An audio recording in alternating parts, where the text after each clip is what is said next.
It was on one of those cold, sad London mornings when the air itself felt like it was frozen between breath and frost that the strange case of the frozen bridge first disturbed our peace. The world outside our windows was quiet, except for the slow groan of the Thames River as its surface froze under sheets of ice. Holmes sat without moving in his chair by the fire, his fingers pressed together, his eyes looking at some invisible pattern in the flames. I had gotten used to these quiet times, but on that morning there was something heavier in the air, a feeling of waiting, as if the city itself was hiding a secret. When a knock finally came at the door, sharp and shaking, I felt the arrival not just of a visitor, but of a mystery. What entered that room under the falling snow would lead us far from the warmth of Baker Street and into the deepest caves of human guilt and cleverness. If you like the chill of mystery and the fun of figuring things out, then stay with us. Subscribe, share our search, and together let us go down into the heart of the story that London tried. So hard to bury beneath its frozen river dot, the hour was just past 9 when a very strange tapping disturbed the steady beat of the rain on our windows at Baker Street. The morning had started dark and gloomy, with a thin rain that froze on the window panes and turned the city outside into a blurry vision of gray stone and moving shadows. Holmes had taken his usual seat in front of the fireplace, his long dressing gown wrapped around him like a professor's robe, his thin fingers playing with the stem of his pipe without thinking. For my part, I was happy to read the morning's paper, which was filled with the usual mix of government arguments and society gossip. When the knock sounded, a hesitant, uneven beat, not the confident rap of a salesman, nor the bossy demand of a police inspector. Holmes's eyes lifted at once, his pupils narrowing to slits as if an invisible string had pulled his attention. "There, Watson," he said softly, "is a sound of trouble. 3 knocks, then a pause, then 2 more. A plea for help rather than a command. Open the door quickly, if you please." I obeyed, and as I pulled back the latch, a rush of icy air swept into the room, bringing with it a man who looked like he was carved from the winter itself. He stumbled forward onto the rug, the bottom of his coat stiff with frost, his hair matted with what was left of the sleet. His breath came in shallow, uneven gasps, and his gloved hands clutched a small envelope so tightly that his knuckles had turned the color of old paper. Before I could help him stand, he half collapsed against the edge of the table, muttering words that the cold had almost stolen from his tongue. "Under the bridge," he gasped. "He waits." Still waiting, Holmes was already beside him, supporting the stranger's shoulders with a surprising gentleness.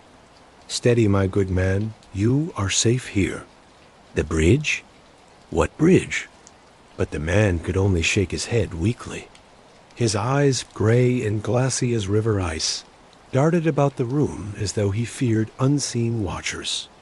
Then, with shaking precision, he held the envelope toward Holmes and whispered, "For him, not you."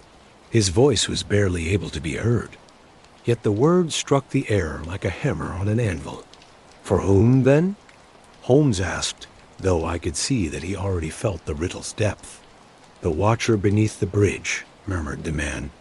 And with that, his body went limp out between us. We carried him to the couch where I loosened his collar and checked his pulse. It fluttered weakly, but he was alive. His clothes, though of good quality, were soaked with river water. The faint smell of salt and iron clung to him. Unmistakably, the odor of the Thames River. Holmes stood silent for a time, looking down at the stranger with an expression that mixed curiosity and pity. Then he turned sharply toward the fireplace, his eyes glittering with thought. "Watson," he said, "look at the boots, half polished, the leather cracked by salt. The man has been standing on frozen ground, not walking for a long time. The cuffs are frayed, yet the buttons are silver, a mismatch that speaks of borrowed clothing. His hands are an engineer's hands, not a clerk's, stained faintly with oil. But this, he lifted the envelope between his fingers. This is the true marvel. It was made of thick paper, the address written in a sharp, careful hand to the watcher beneath the bridge. No street, no number, no other clue. Across its flap, a seal of dark red wax had been stamped with the image of a single eye set inside a compass star. The symbol stirred a faint memory in me, perhaps from a sea map or a history club. But before I could speak, Holmes had held it toward the firelight, turning it this way and that, as though the very feel of the wax might give a confession. "There is skill here," he murmured, "and secrecy. Whoever sent this looked for a messenger too desperate to question his job. Yet our delivery man nearly died in the attempt. Why, Watson, should a letter have a destination that no man could possibly find unless he already knew it by name?" I admitted my ignorance, and Holmes's mouth curved into that thin smile which comes before his most daring ideas. He got his magnifying lens and bent low over the seal. "Observe the residue on the paper's edge. Tiny crystals, not of wax, but of frozen vapor. This letter has crossed open air on a night when the river mist turned to ice. The address is not a figure of speech, my friend. Something waits quite literally beneath a bridge."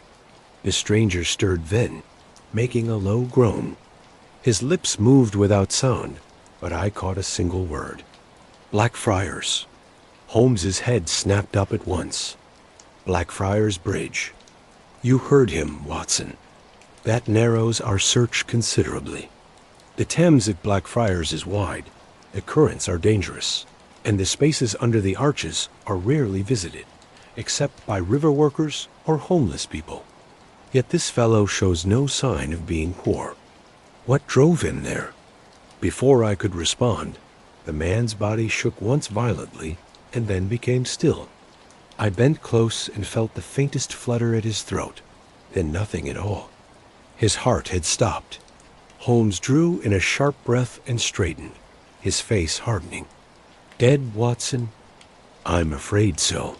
He stood silent for several moments, the ticking of the mantel clock filling the room like a slow rhythm of thought. Then, without a word, he pulled out a clean handkerchief, placed it respectfully over the man's face, and turned back toward the fireplace. "A messenger who dies upon arrival, an address to one who may not exist, a symbol unknown to our records. The game, my dear Watson, begins right at our doorstep."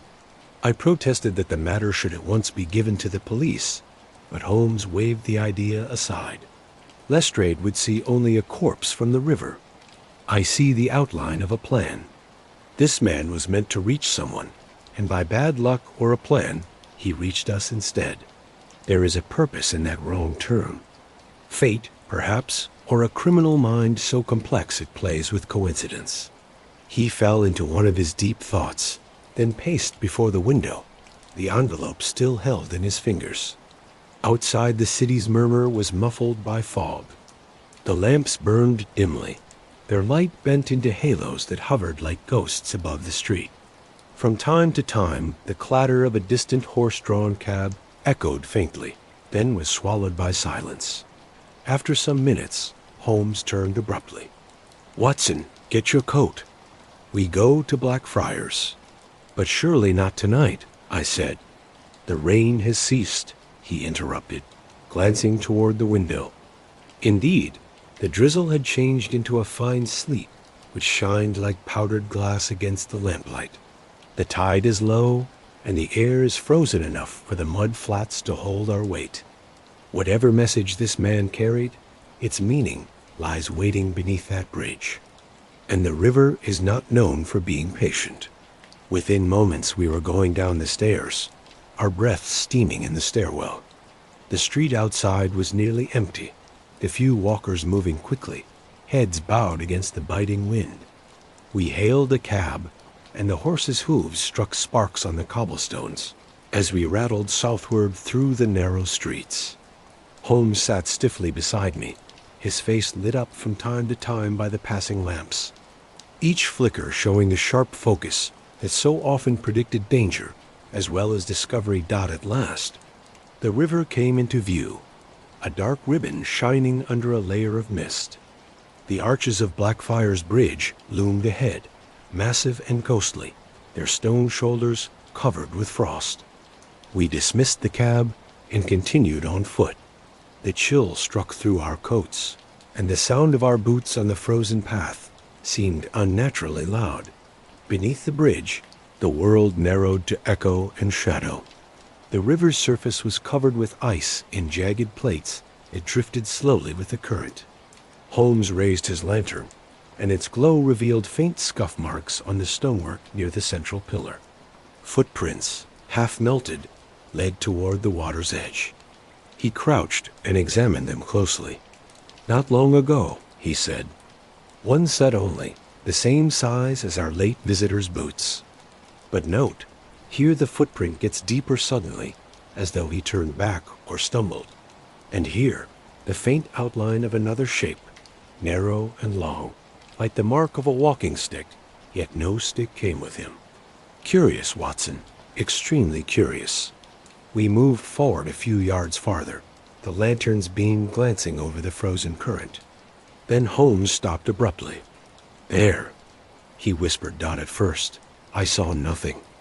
Then, as the mist shifted, a shape became clear beneath the ice, a pale oval, not moving, framed by the wavy darkness below.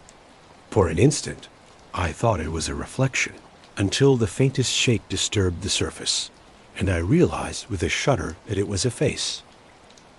Holmes's expression did not change. He simply lowered the lantern until the light touched the ice. The face beneath was that of a man, eyes open, mouth slightly parted, as though frozen in the middle of a whisper. The current moved around him like a living burial cloth. Holmes straightened slowly. "So," he said in a low voice, "the watcher waits indeed?" He turned to me then, his features calm, his voice precise. "We must return. The tide will rise soon, and I would examine that ice by daylight. There are answers here, Watson, written not in ink, but in frost." As we climbed once more into the bitter wind, I glanced back toward the river. The lantern's glow flickered briefly across the ice, and for a moment, though my reason told me it was impossible, I imagined that the pale face below had turned ever so slightly toward us, that Holmes quickened his pace. "Come," he said. "The night deepens, and our stranger's secret with it." The dawn crept pale and unwillingly through the fog that covered London the next morning, making the city in shades of gray metal and ash. The previous night's frost still clung to the windows of Baker Street, where Holmes stood before the fire, his eyes fixed on the letter we had taken from the dead messenger's hand. I had barely slept. The image of that face beneath the ice returned to me whenever I closed my eyes, its frozen expression carved into my mind as if it had been made by the cold itself. Holmes, on the other hand, appeared energized, his mind alight with that special energy which only the presence of a mystery could awaken in him. "The river keeps its own records, Watson," he said, turning the sealed envelope slowly between his fingers. "Men drown, barges sink, secrets settle in mud, and yet nothing is ever truly lost. The Thames is a historian that writes in mud and salt." He spoke with quiet respect, as though talking to an old enemy. "We must visit the site by daylight. There is more to be learned from a footprint that is half thawed than from 100 police reports." Mrs. Hudson, always calm in the face of our unusual habits, appeared with breakfast, though Holmes barely touched his. He had already arranged for a small boat through one of his secret river contacts, a boatman of questionable character who owed in certain favors. By the time we reached the riverbank, the fog had thickened into a soft wall of white, muffling the sound of hooves and bells, until London itself seemed to breathe in silence. The boatman waited for us by the pier, a hunched-over man with eyes like wet gravel and a voice roughened by the damp. "You'll not get far under the bridge this morning, sir," he said, touching his cap. Ice is still thick as slate in the arches. There's talk of a body trapped below since the thaw began. Holmes exchanged a look with me. "We shall see to that," he replied. "Kindly take us as near the central span as your conscience allows." The man spat into the water and shrugged. "My conscience is frozen, same as the river." "Step in, then." We pushed off into the slow current. The oars creaked softly, the water whispering around their blades. Above us, the arches of Blackfriars Bridge loomed huge and ghostly, their undersides veined with frost, like the ribs of some ancient beast. The fog pulled thickest beneath them, where light disappeared into shadow, and every echo took on a life of its own. Holmes leaned forward, his eyes scanning every surface with non-stop precision. "Note, Watson, the lines on the lower stones are vertical rather than horizontal. The ice formed from above, not from the river's freeze. Someone poured water deliberately here, perhaps to trap something or hide it." He pointed toward the faint line of frozen residue that marked the wall. "Human action, not nature, shaped this ice." I shuddered. "You mean someone made that bridge of frost beneath which we found the body?" He smiled faintly. "Precisely. But why? To preserve, to protect, or to display? Those are our choices." Our boat bumped against one of the piers, and Holmes motioned for me to hold on tight. He leaped lightly onto the narrow stone ledge and crouched, brushing his fingertips along the damp stonework. "There are recent scratches here, metal against stone, perhaps an anchor or tool, and look, residue of candlesoot inside that hollow. Someone has been here at night, often enough to blacken the wall." I passed him my lantern, and he peered into the hollow. "A small hiding spot," he murmured, "large enough to hide a small box. No trash, no residue, except this." He drew out a small object, shining dully in the light. It was a rusted piece of a chain, broken clean through at one end. Iron, though finely made, too delicate for tying up a boat. A religious chain, perhaps. Before I could reply, a dull sound echoed through the fog, a low, deep groan that seemed to come from beneath the ice itself. It was followed by another, longer one, like the creak of strained wood. Our boatman stiffened and made the sign of the cross. "The river is speaking ill," he muttered. "It's best we be gone, gentlemen." Holmes's eyes gleamed. "The ice is shifting. Nothing more. Hold steady." But then came a sharper sound, a crack, sudden and clean. The water before us rippled, and through the mist I saw a long crack spreading across the surface like a vein of lightning. The boat lurched slightly, and the boatman swore under his breath. Holmes remained perfectly calm. "Watson, the lantern. Lower it near the break." I obeyed. The light flared across the crack, lighting up something dark trapped beneath the ice. A length of fabric, blue or black, fluttering faintly in the current. Holmes reached for his walking stick and pressed it against the edge, chipping carefully. When at last a portion of the ice gave way, the object drifted upward. It was a coat sleeve attached to an arm. The boatman gave a choked cry. "Another one, by God." Silence. Holmes hissed. "Bring the light closer." Slowly, the current turned the body toward us. The face that emerged was not the same one we had seen the previous night. This one was younger, clean-shaven, his features delicate and upper-class.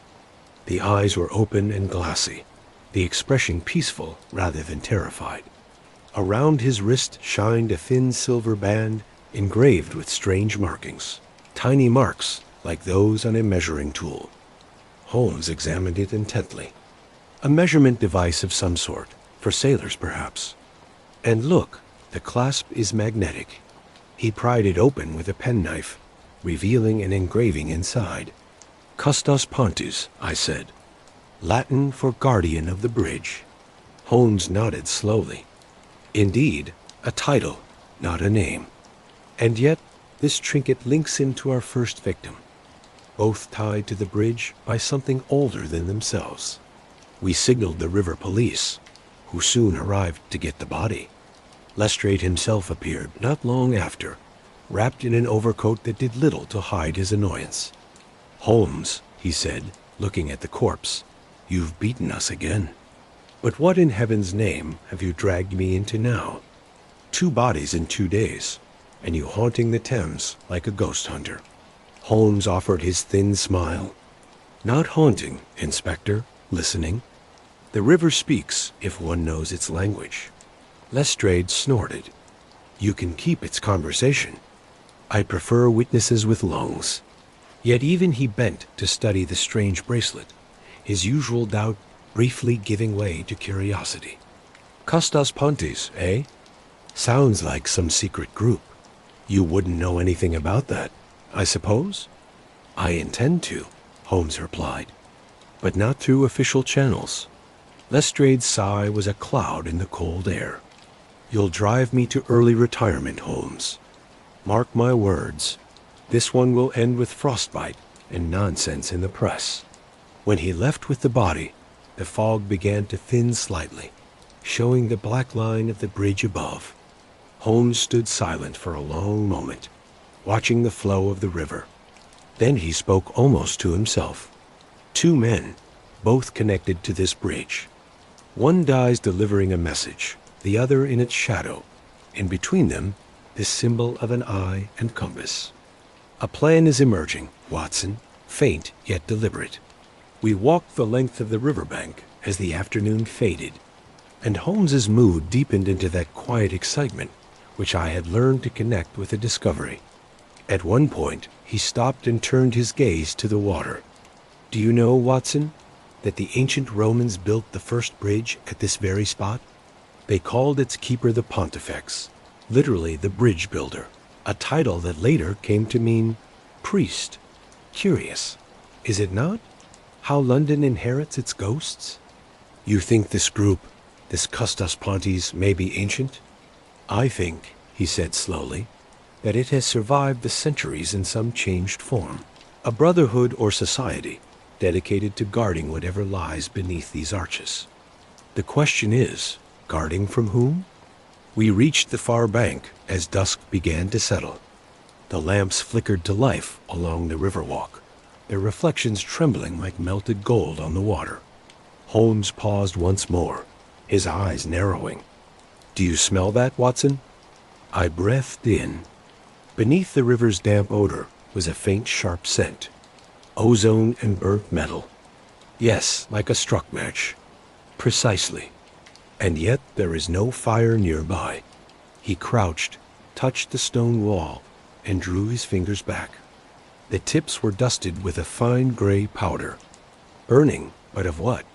Not coal, not wood. Something electrical. The word seemed strange in his mouth, for electricity still belonged more to the laboratory than the street. He pocketed the powder thoughtfully. This, Watson, may prove our first true clue.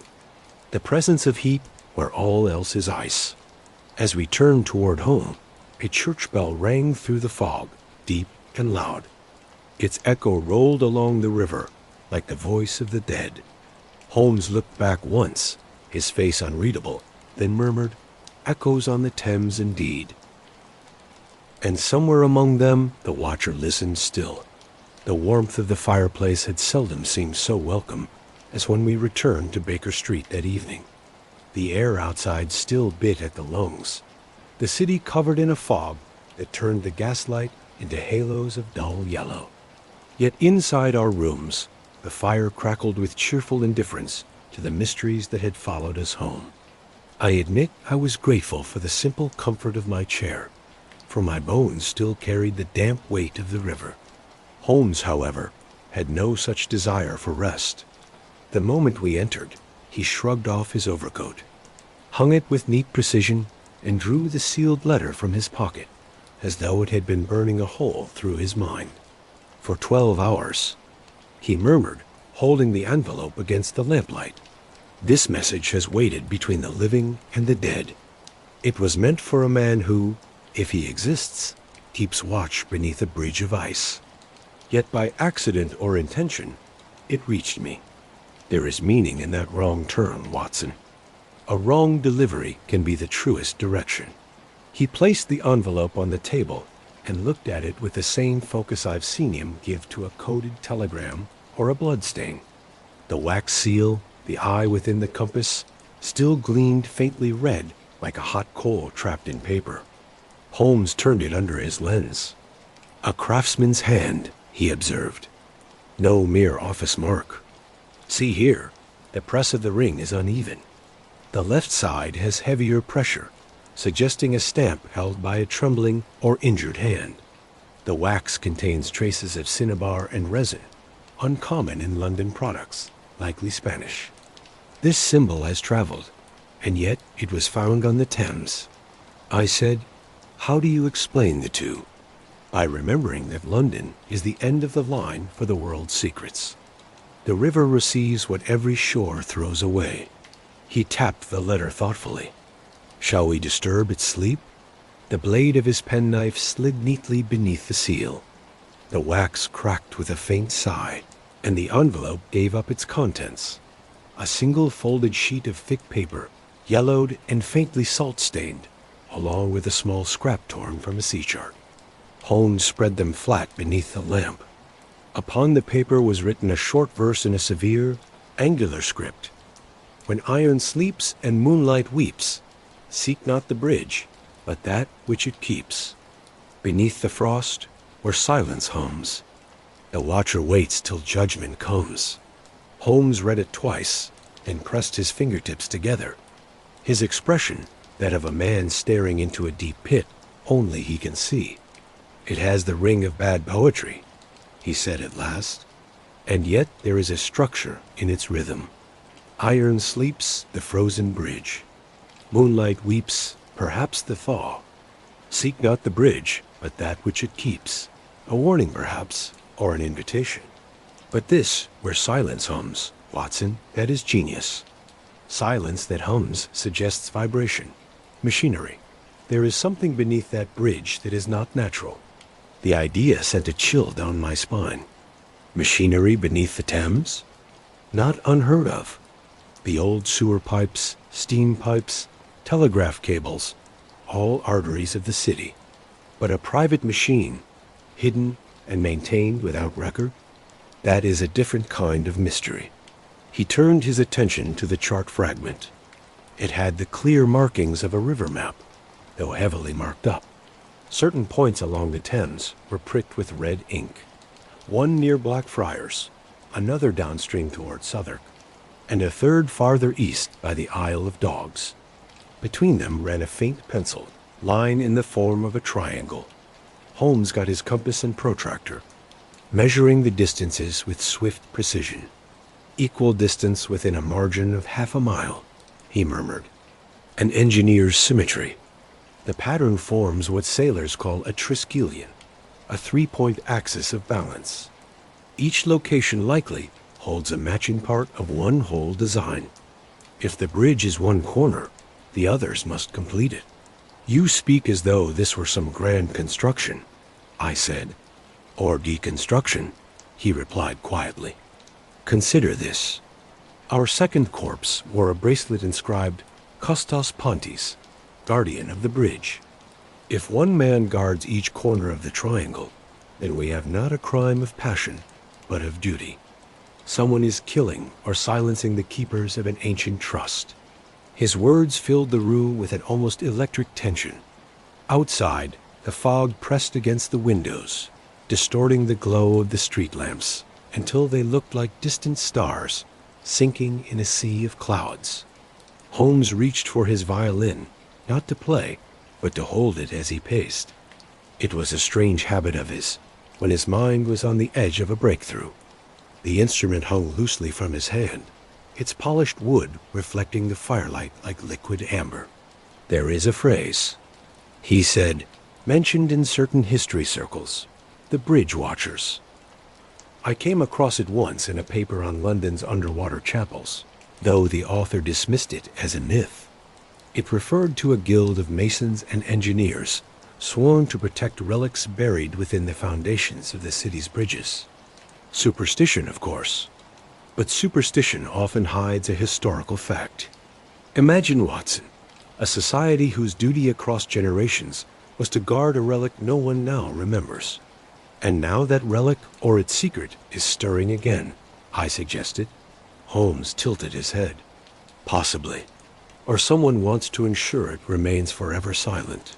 He replaced the papers on the table and began pacing again, the floorboards creaking softly beneath his steps. The compass in the seal, the symbol of navigation and measurement. The eye within it, watching or judging. Combined, they suggest not religion, but science in a more forbidden form. Observation raised to a divine act. These men, whoever they are, belong to a philosophy that worships knowledge as a holy thing. I could not help recalling the strange perfection of the frozen man's features. The silver bracelet's precision. Then you suspect engineers, not mystics? In this century, the difference is shrinking, Holmes said dryly. The age of reason has merely given superstition new tools. What the medieval alchemist did with mercury and flame, the modern mechanic attempts with brass and electricity. He paused, gazing into the fire. Yet there is one detail that troubles me. This letter has no greeting, no signature. It was written to no one, yet addressed to one very precisely. The Watcher Beneath the Bridge. That title suggests a single position, not a brotherhood. Perhaps our dead messenger was not delivering to the Watcher, but from him, or from his replacement. His voice fell lower, and I saw in his eyes that gleam which was not excitement, but something darker. A flicker of dread disguised as thought.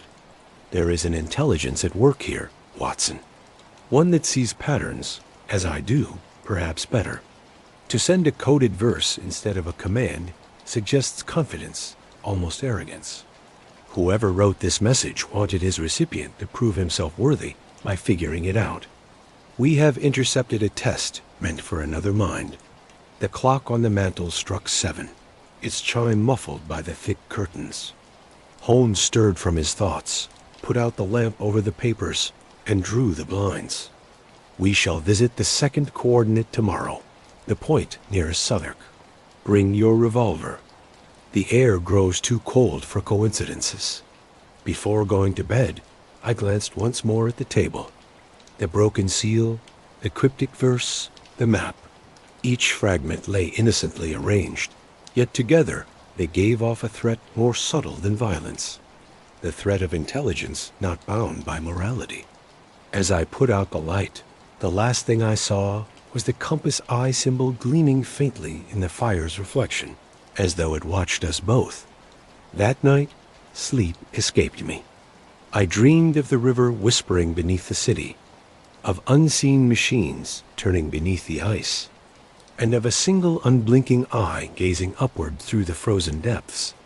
Waiting, patient, eternal dot the next morning, dawned dim and breathless. The sky the color of tarnished metal. A thin snow had fallen overnight, coating the roofs and chimney pots in a brittle dust that made the city's outlines unclear. Holmes and I ate breakfast in silence, though I could tell from the quick precision with which he spread his marmalade that his thoughts were already deep beneath the river, moving through unseen channels of logic. The moment Mrs. Hudson cleared the dishes, he rose abruptly, put on his heavy coat, and slipped the coded map into his breast pocket. "Sir Watson," he said, fastening his scarf with that peculiar energy that always came before our more dangerous trips, "the second corner of our triangle awaits us. If my guess is correct, we shall find not another corpse, but a clue. Perhaps one that still breathes." We crossed the bridge just as the fog began to thicken once more, curling around the stone walls like smoke from an unseen fire. The air stung the throat. Every carriage wheel on the stone seemed to echo unnaturally, as though the bridge itself was making its own heartbeat louder. Southwark lay beyond a maze of warehouses, closed docks, and narrow alleys that smelled of coal and salt. The modern world had begun to forget these neighborhoods, leaving behind the remnants of guilds and trades long dead. Holmes led the way with that uncanny instinct of his, checking the map only once or twice before turning into a lane so narrow that our shoulders brushed the walls on either side. The fog dimmed even the daylight here, and from the dark spaces of doorways came the faint scurry of rats. Halfway down the passage, we came upon a weathered signboard swinging from a rusted bracket. The words on it, though faded, were still readable. Grundy and Sons, Chandler's, Est, 1764. The Chandler, Holmes murmured, his eyes brightening. You recall, Watson, that the envelope had residue of wax not of English make. This business, if it still operates, may provide the first link between our letter and its source. But the door was bolted, and the windows were boarded. Holmes produced a small instrument of steel, and with delicate precision pulled back the latch. A lock is merely a riddle in metal, he remarked lightly as the door creaked open. Inside, the air was thick with the scent of tallow and mildew. Candles, half melted and dust-coated, stood on warped shelves like mourners at some forgotten funeral. A single shaft of daylight pierced through the boards, lighting up a counter layered with grime. Holmes moved silently, his lantern throwing long shadows across the walls. Observe, Watson, the floorboards. Footprints, recent, and not one pair only. At least 3 men have been here within the week. He knelt to examine the impressions more closely. Nailed boots, heavy tread, laborers. Yet here, he pointed to a smaller mark. A narrow-soled shoe, the heel worn at one edge, a clerk perhaps, or an administrator. The boss among workmen. He moved toward the back room, where a staircase descended into darkness. The air grew colder as we went down, the smell of wax mixing with that of damp stone. At the bottom was a vaulted cellar, the walls lined with great barrels of hardened resin. Along one side stood a wooden table, on which rested a number of wax seals, unfinished, uncolored, but identical in design to the one from our letter. The eye within the compass. Holmes exhaled softly. Our missing craftsmen have been busy indeed. The wax was made here. He examined one of the molds, then tapped the table thoughtfully. See the residue of red pigment. Cinnabar, as before.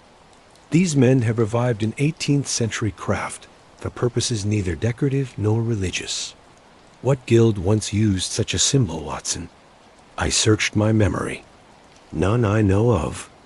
The Chandlers of London were honest tradesmen, suppliers to ships and households alike. Precisely, Holmes said. And what more convenient disguise for those who would conduct secret operations on the river than a profession that deals in oil, light, and wax materials as essential to hiding as to revealing? He moved toward a wooden cabinet in the corner. Its lock had long since rusted, but Holmes pried it open with a decisive twist of his knife. Inside lay a stack of ledgers, their bindings swollen with damp. He drew out the top volume and opened it carefully on the table. The entries inside were written in 2 different hands. The first, neat and businesslike, recorded ordinary sales. The second was angular, cryptic, scattered among the pages like whispers between lines. He traced one of these notes with his fingertip. Note the code. Tide -2. Watch unbroken. Wax for the third eye dispatched. This is no merchant's record. It is correspondence, perhaps a log of rituals or meetings. The term third eye appears repeatedly. I dare say it refers not to mysticism, but to that symbol, the compass eye. He turned a few more pages, his expression tightening. Here, Watson. Custos Pontis South Post relieved by G.E. That bracelet on our second victim's wrist was no ornament. It was a badge of office. Each custodian wore one and reported to this very place. Before I could respond, a faint creak echoed from above, the sound of a foot on the stair. Holmes put out the lantern instantly, plunging us into blackness. We stood motionless as a beam of pale light slipped through the cracks above. Footsteps descended slowly, pausing at each step. My hand went to my revolver. A man appeared in the dimness, holding a small candle. He was middle-aged, his beard streaked with gray, his clothes rough but clean. When his eyes met ours, he jumped violently, nearly dropping the light. Holmes stepped forward smoothly, raising a hand in reassurance. "You need not fear us," he said in that calm, commanding tone that could soothe even the most frightened witness. "We are not the police." The man's gaze darted toward the table where the ledgers lay open. "Then you've seen it," he whispered. "You've seen what we keep." "We have," Holmes replied, "and we seek not to expose, but to understand. Tell me, are you one of them? One of the watchers?" The man hesitated, then nodded almost too slightly to see. "I was," he said, "but there are few of us left now. The river is taking them one by one." Holmes's eyes sharpened. "Why? By whose hand?" The man sank onto a barrel, his candle trembling. "It began 3 months ago. We were warned that the cycle was nearing its end, the 100th year since the first seal was set beneath the bridge. Our duty was simple, to keep the current undisturbed, to tend the mechanism. But someone opened it." "Opened what?" Holmes asked quietly. "The heart," the man breathed. "The heart of the bridge." Holmes crouched beside him. "Explain," the man's voice quavered. "Beneath the central arch lies a chamber built by the old masons, reachable only by the low tide and through the tunnels. Within it rests the device, the machine that hums. We were told it was built to measure the river's pulse, to keep its level steady. But last winter, it began to move on its own, even when untouched. The others said it had awoken." Holmes exchanged a brief glance with me. "And you believe this awakening has led to murder?" "I know it," the man said, gripping his knees. "2 of the brothers vanished while tending it. Then letters came, sealed with our own mark, but written in no hand we knew. That was when I fled. I could not watch any longer." Holmes's gaze softened almost too slightly to see. "And the one who waits beneath the bridge?" The man shuddered. "He is the last, the keeper who never leaves his post. We called him the Watcher. If he lives, he knows everything." Holmes stood, his eyes burning now with decision. "Then we must find him." The man caught his arm. "You cannot. The way is blocked by ice and by an oath. Those who go down without right do not return." "Then I shall go down with reason," Holmes replied, freeing himself gently. "Your oath guards knowledge, not ignorance. And knowledge, sir, is my area of expertise." When we emerged from the cellar, the fog had grown so thick that even the nearest lamps were blurred into globes of red. Holmes paused at the doorway, inhaling deeply. Wax, salt, machinery, death. London hides its genius beneath grime, Watson, but every mechanism, however hidden, leaves a vibration. He looked back toward the silent candle shop, its sign creaking in the wind. "The shadows of the guild still move," he murmured. "And the bridge, I suspect, is their altar." When we reached Baker Street that evening, the snow had begun again, falling in a fine, non-stop curtain that blurred the city's edges until even the lamps seemed to drift. The fireplace welcomed us like a living thing, and Mrs. Hudson, alarmed at our frostbitten appearances, brought tea before leaving with a shake of her head. Holmes, as always, seemed untouched by tiredness. His mind burned brighter the colder the world grew. He spread the chandler's ledgers, the coded map, and the chart fragment across our table, transforming it into a mapmaker's altar. The flickering light painted him in restless gold and shadow as he bent over the papers, his violin lying untouched beside him. His lips moved silently, performing calculations only he could follow. Finally, he spoke. "Watson, the fragments are lining up. The Brotherhood of the Bridge, or whatever name they use, is no superstition. It is geometry, devotion expressed through structure." He motioned for me to come closer. "Observe this." He drew a piece of chalk and marked the map of London on a sheet of paper. The 3 points from the chart, Blackfriars, Southwark, and the Isle of Dogs, formed the triangular shape we had already noted. Then he began drawing faint circles around each corner, their edges overlapping until a single almond-shaped zone emerged at the center. "Here lies the heart," he murmured, "a point in equal distance from all 3. Beneath it runs an old sewer line, built during the reign of George II, long before the modern system. Its design was strange, even then, constructed of stone blocks sealed with a resin not used elsewhere. Our friend from the chandler's shop called it the chamber.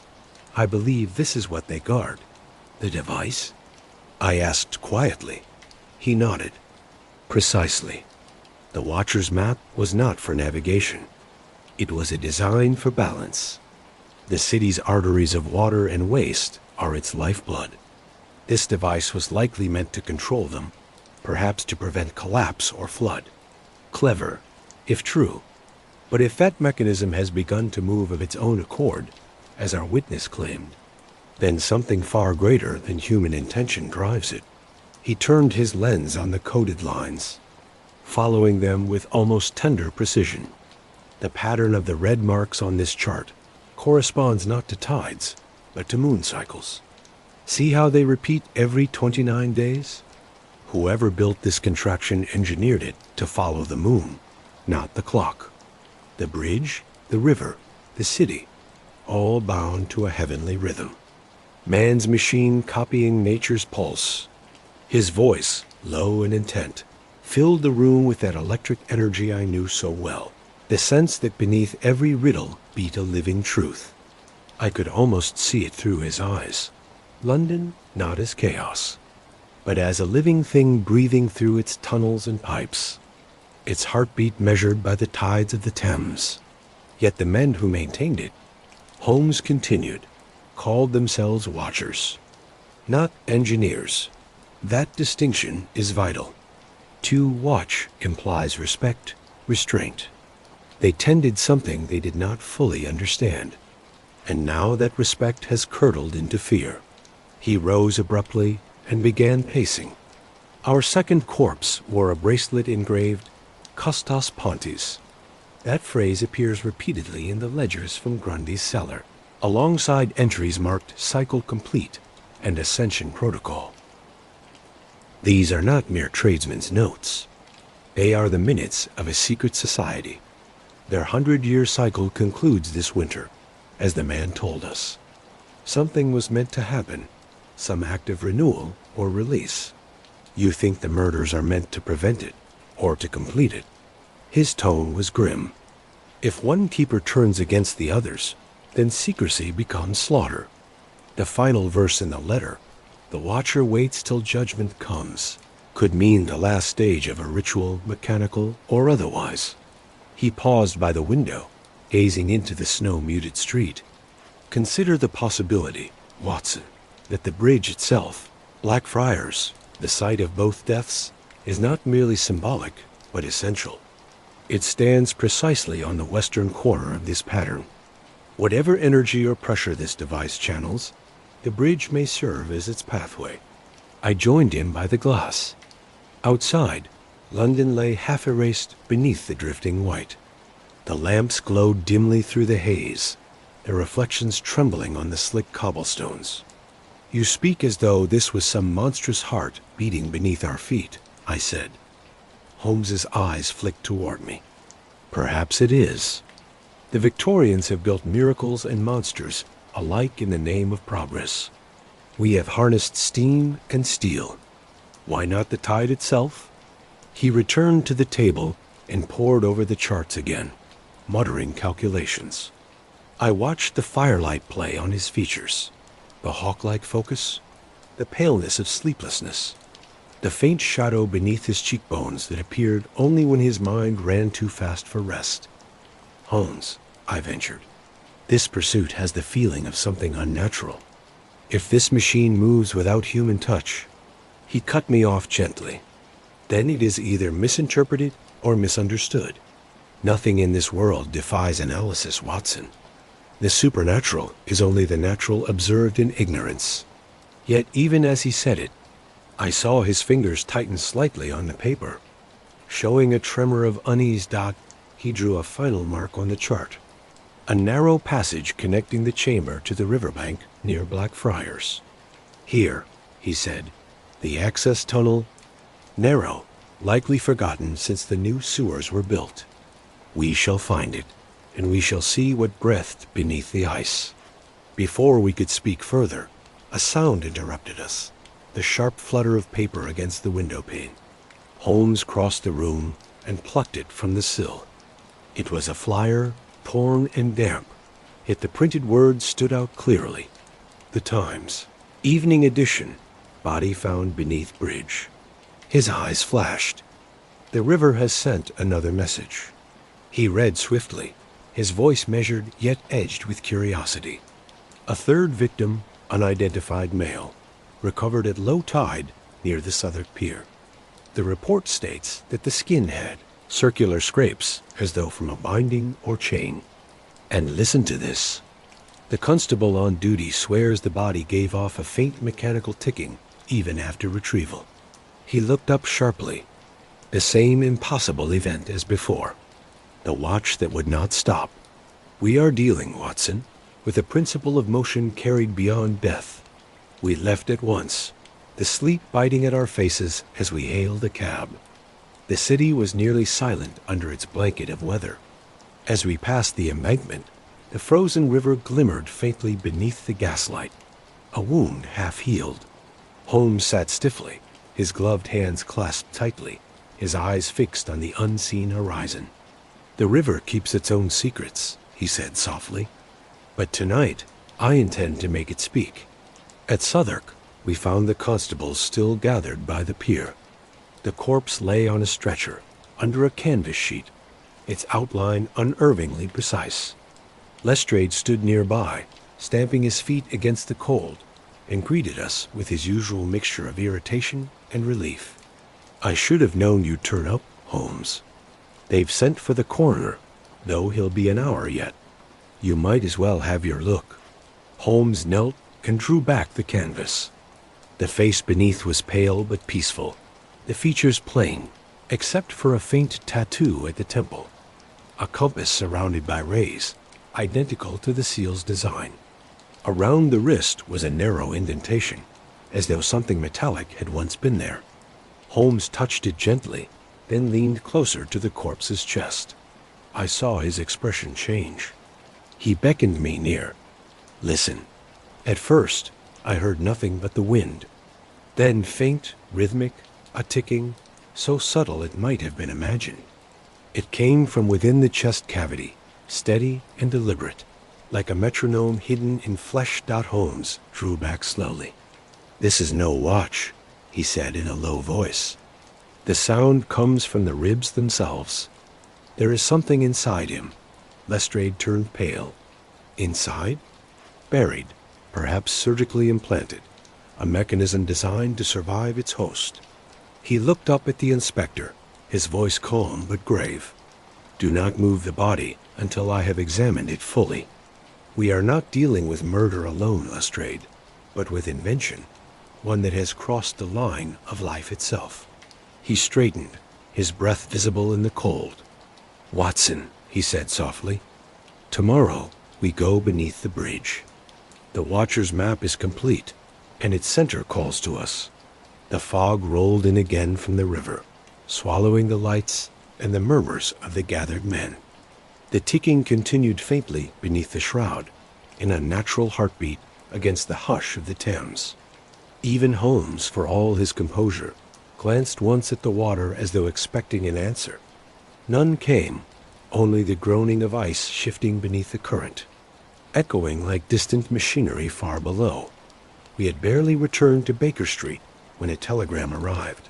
its paper stiff with frost, and its message as short as a command. Body recovered near Blackfriars, encased in ice. Lestrade requests your immediate attendance. Holmes read it twice, his eyes narrowing with that surgical focus which made everything else shrink away from him. Without a word, he seized his overcoat and scarf. I had only time to pocket my revolver and medical bag before we were once more in a cab, its wheels skidding on the rutted slush as the driver urged the horse through streets, blurred into a black and white of smoke and snow.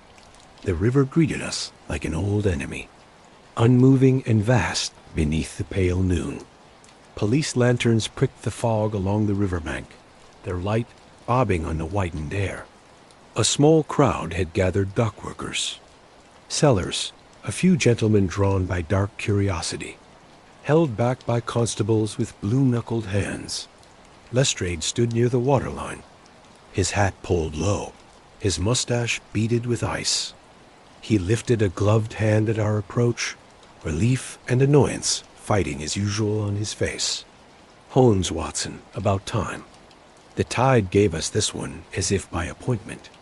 They found him wedged against a pier like a fly in amber. He pointed toward a shape on the stones.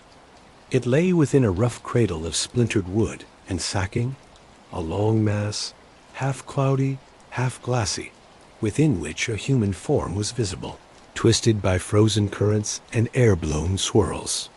The ice was so clear in places that the man's features appeared as if pressed beneath glass. A thin mouth, a high forehead, the dark shadow of hair laid flat against his skull. His eyes were closed. For a moment he looked not dead, but deeply asleep, as if the river had merely cooled him into a deeper slumber. Holmes knelt without hesitation, passing his lens over the surface, as if it were a specimen slide. Note the layers, Watson. Layers of refreezing. He was not taken by a single frost. Rather, he was laid in the cold, then bathed again and again. Deliberate. The sheets of ice are poured, not formed by chance. Poured. Lestrade muttered. You pour tea, Mr. Holmes, not ice. Water, Inspector, under night air that would harden a breath. Holmes tapped a faint line crossing the man's cheek. Here are the scenes of each application. Our murderer, or keeper, made a shrine of winter. The constables had placed a canvas beneath the heavy block and looped rope under the wood. With a clumsy heave, they carried it to a cleared space beside the ramp.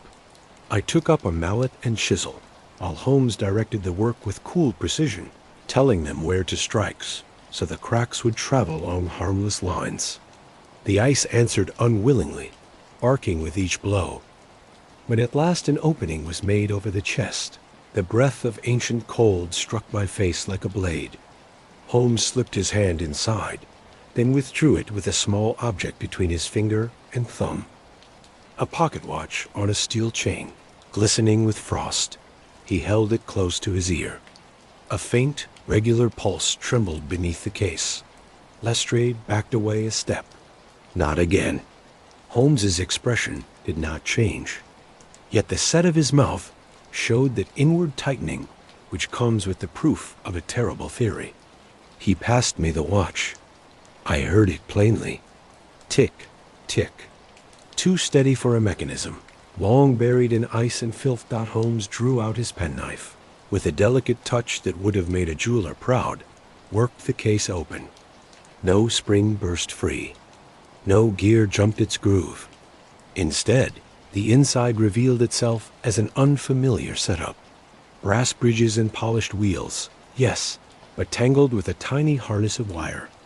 Like something I had only glimpsed once before in a lecture on the new electrical curiosities. Holmes bent so close that his breath misted the inner plate. Look here, Watson. Beneath the balance, not a hairspring, but a fine spiral of wire drawn through a loop of soft iron. And on the bridge, do you see the engraving? I did. A faint symbol, no bigger than a fly's wing, worked into the metal where only a watchmaker's eye would ever see it. It was a triangle crossed by a bar, and within the triangle, a single fancy letter. MchOLME's eyes lifted to mine. In their gray depths, I saw not victory, but something colder. The mark is genuine. You may recall the Moriarty manuscript I once showed you, containing notes on a mechanical device capable of mimicking life within the dead. A horrible idea he never published. He kept craftsman Watson, silent men with clean hands who did not know for whom they worked. This device bears the sign of one of them, Matteo Marizzi, a watchmaker from Lombardy who disappeared from Clerkenwell the winter before the professor's fall. Lestrade swore softly. You mean to tell me that the thing ticks because that devil had it built to tick? Holmes closed the watch with a click that sounded in that frozen air like the final word of a judgment. To tick wherever there was the least bit of receptive matter, bones, muscle, anything that might transmit a tremor. Consider, Inspector, a watch built not merely to keep time, but to impart it, to force a rhythm on a body, and thus make it seem. He did not complete the thought. He did not need to. A low groan rolled along the arches overhead. The fog thickened as though the river breathed out. Holmes looked again at the encased face and touched with the barest pressure the corner of the man's mouth. There was a scar there, a neat crescent as from a surgeon's scalpel. He slid his fingers lower, tracing the outline of the chest through the ice. Here, he murmured, a seam beneath the sixth rib. Our friend carries, I suspect, more than a watch. The constables brought hot water at Lestrade's barked order. We poured it in measured streams, coaxing the ice to release rather than shatter. Steam skated over that terrible clear surface. Drops hung on eyelashes that would not blink.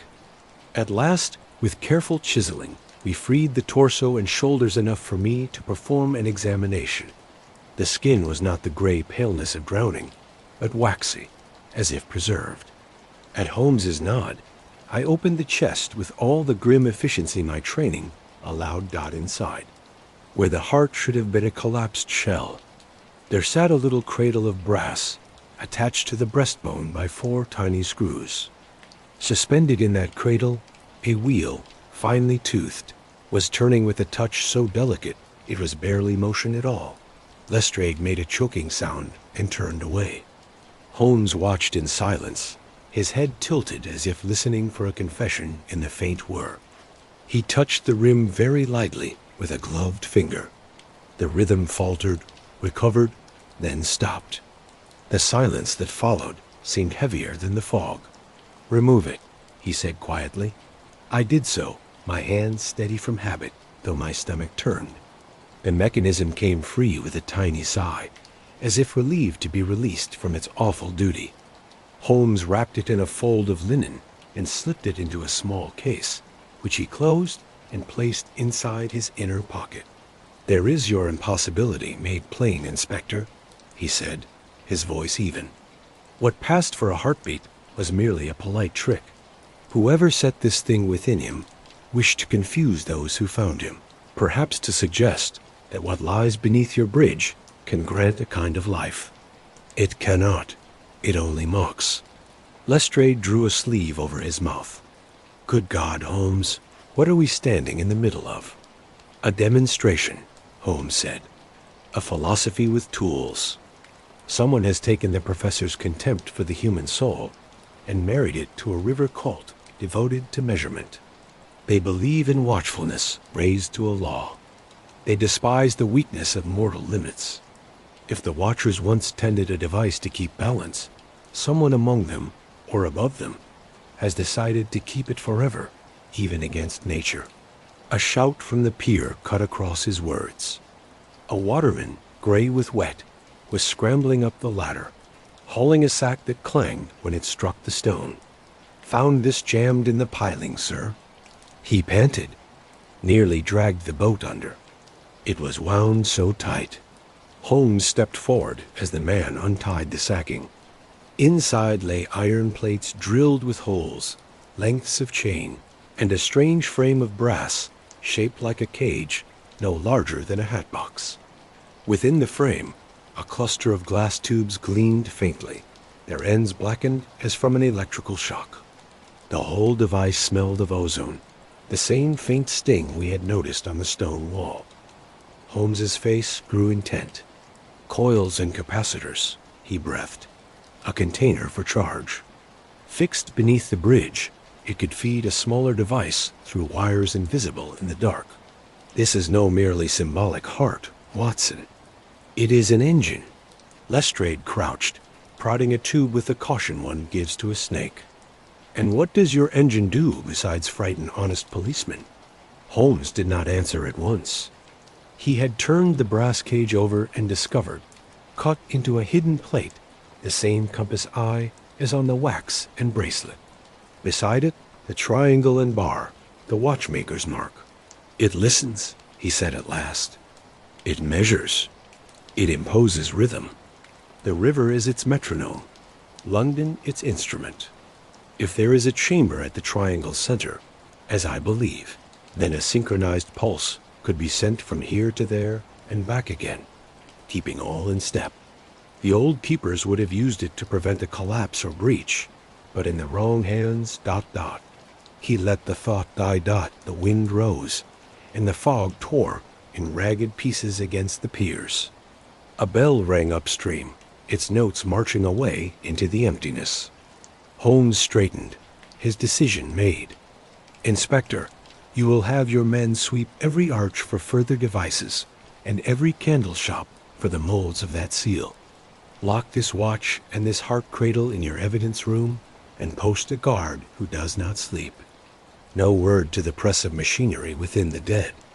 Let their terror be of weather, not of mind. Lestrade eyed him narrowly, but nodded. And you? Holmes's gaze went to the bridge's dark underbelly. In that instant, the man I knew, the precise logician, wore on his face the barest mask of something like dread. It vanished as quickly as frost beneath breath. Watson and I will go below tonight. Lestrade stared. Below? In this weather? You'll be buried like that poor devil. Holmes's smile was thin and unkind. Then we shall be in educated company. The access we require is not in the river itself, but in the old sewer lines. I have the line marked. The tide will be lowest at 2:15. The air will harden. If there is a watcher still at his post, he will be there. We took our leave amid the hiss of lanterns and the soft complaint of ropes shifting under strain. As we walked, Holmes was silent, and I did not disturb him. At the top of the steps, he paused and looked back. The men below had begun to cover the ice-ruined body for transport. The watch, now still, lay wrapped like a relic. Beyond them, the arches of Blackfriars hunched against the pale sky, colossal and blind.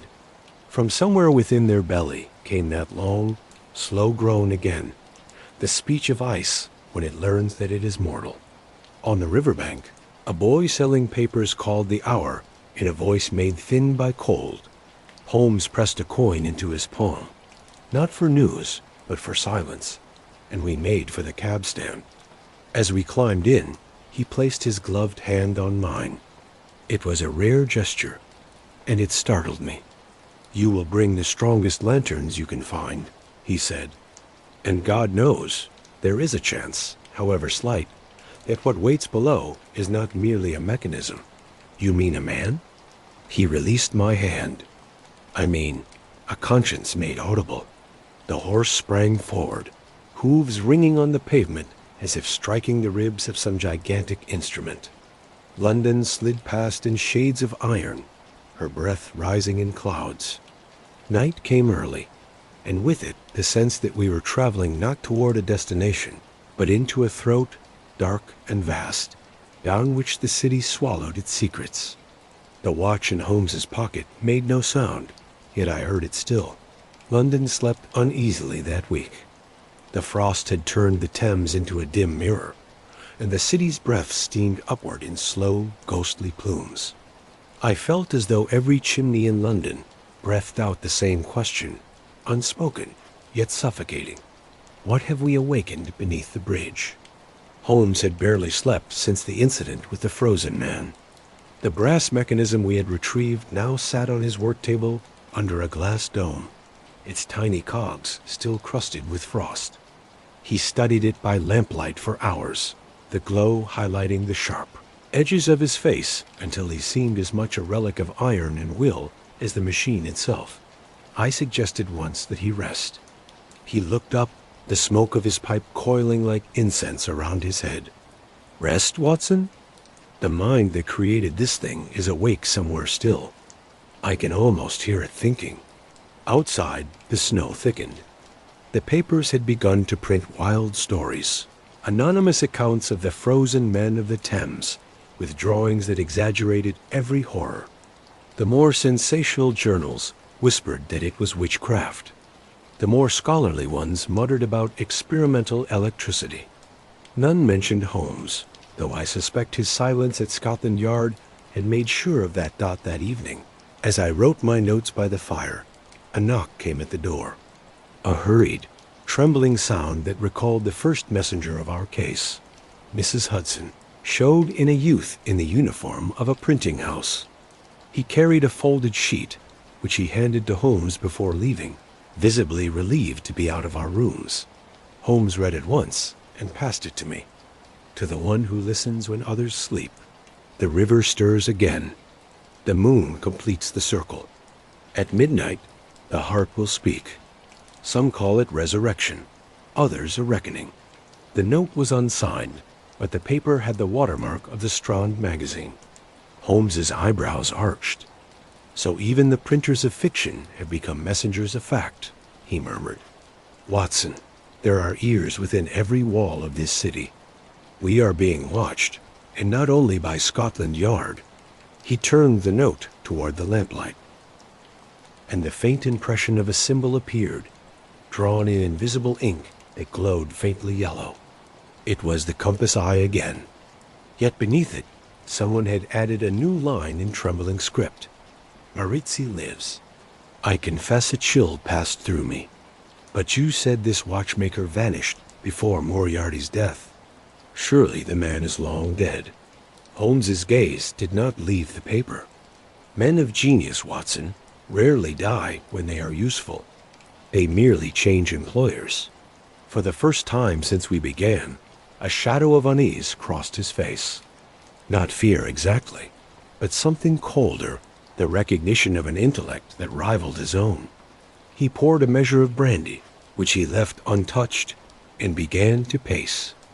Do you see the irony? Maritzi worked to measure time, Moriarty to control it. Together they dreamed of continuity, the mind as a machine, the soul as a current. The professor mocked the idea of resurrection, yet he studied its structure. And now his followers complete his work under the river that swallowed his memory. He stopped before the glass dome. The small brass heart within gleamed faintly in the lamplight. Listen. At first, I heard nothing. Then, so faint, I thought it a trick of my nerves. A whisper of sound arose.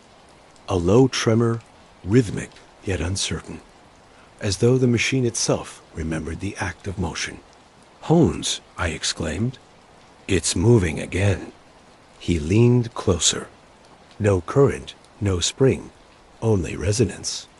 The city's own vibrations are enough to wake it. The heartbeat of London itself. He straightened slowly, his voice quieter. This proves the river device is still active. These fragments were built to echo its pulse. When the machine stirs, all its parts stir with it. The city, Watson, is one great circuit. The hours that followed were restless. Holmes sat motionless by the fire, his eyes unfocused yet burning, the violin resting against his knee. The flames cast his shadow on the wall, like the silhouette of a man thinking himself into disappearance. I could not bear the silence. What do you intend to do? I asked at last. He smiled faintly. At midnight, the heart will speak. We shall be there to listen. He rose, drawing his coat around him, and from his drawer produced the folded map of the triangle we had traced. I have been cross-referencing these coordinates with the city's earliest architectural records. The chamber lies not precisely beneath the bridge, but beneath the meeting point of two tunnels, sewer and telegraph. It was designed to be reachable only by one path, through the inspection tunnel next to the old post office line. The entrance lies behind the unused warehouse at Falcon Wharf. There we shall go down, and if this watcher, this Maretzi, awaits us, then I will ask him what he has learned from the dead. The stroke of 11 found us in a cab rattling through the frozen streets. The moon hung low and sickly, its reflection trembling on the ice-choked river. Even the horses moved unwillingly, their breath puffing out like smoke from furnaces. We dismissed the cab at Falcon Wharf, where the warehouses loomed like dead furnaces against the fog. Holmes led the way through an iron gate half buried in snow. Beneath it, a staircase of worn stone descended into the dark. A foul breath of damp and rust rose to meet us. Holmes struck a lantern, its light revealing the narrow throat of a tunnel, its walls sweating with frost. Somewhere far below, the river murmured. Steady, ceaseless. This is the inspection line, he said. Follow closely. The footing is treacherous. We moved forward in silence. The walls grew slick, the air colder. At intervals, iron doors appeared along the passage, each marked with the same symbol, a faintly carved eye. Holmes paused before one, tracing the symbol with his gloved finger. See how the iris is not perfect?